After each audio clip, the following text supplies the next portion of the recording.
যদি বলি ইউনুস পারবে একটা জিনিস, কি পারবে ইউনুস? কয় টাকা উনি লোন দিলে কয় টাকা ওনার বেনিফিট আইবে, এটা ইউনুস সুন্দর করে পারবে। আমি ছোটবেলায় দেখছি, যদি গ্রামীণ ব্যাংকের কিস্তি না দিতে পারছে, হাঁস ধরে নিয়ে গেছে, মুরগি ধরে নিয়ে গেছে, টিন খুলে নিয়ে গেছে, এগুলো আমি দেখছি।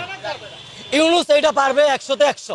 ইউনুস দ্বারা রাষ্ট্র শাসন করা অসম্ভব ব্যাপার, আমার পক্ষে মনে হয় না যে সম্ভব।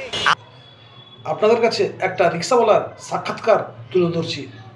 এই সাক্ষাৎকার ডাক্তার, মাস্টার, প্রফেসর, ইঞ্জিনিয়ার এবং সাধারণ খেটে খাওয়া মানুষ প্রত্যেকের মধ্যেই প্রত্যেকে যারা অরাজনৈতিক ব্যক্তিত্ব, তাদের মুখের ভাষা একটা রিক্সাওয়ালার মুখের মধ্যে শুনতে পাচ্ছি।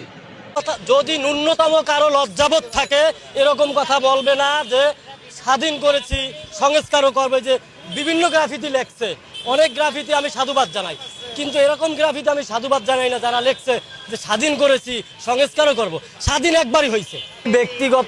ব্যক্তিগত যে আমার মন্তব্য হলো, বাংলাদেশ আওয়ামী লীগ ঐতিহ্যবাহী সংগঠন। স্বাধীনতা সংগ্রামের আগের থেকে, ভাষা আন্দোলন থেকে এই আওয়ামী লীগ সংগঠন ঐতিহ্যবাহী সংগঠন। আমি চাই না যে এই সংগঠন নিষিদ্ধ হোক।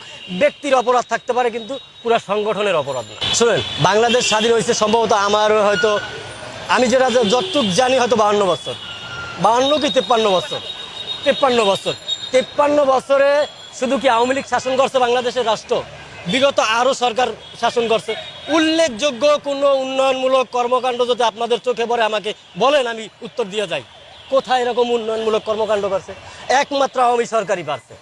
দুর্নীতিও যেমন করতে পারছে, উন্নয়নও করছে। এতটা সরাসরি সম্ভব না, এগুলো পরিকল্পনা মাফিক আগাইতে হবে, ধাপে ধাপে আগাইতে হবে, কিন্তু জাতির ঐক্যবদ্ধতা দরকার আছে। শোনেন, ইউনুস রাজনৈতিক ব্যক্তিত্ব না, ওনারে সবাই আপনার সাপোর্ট করবে না।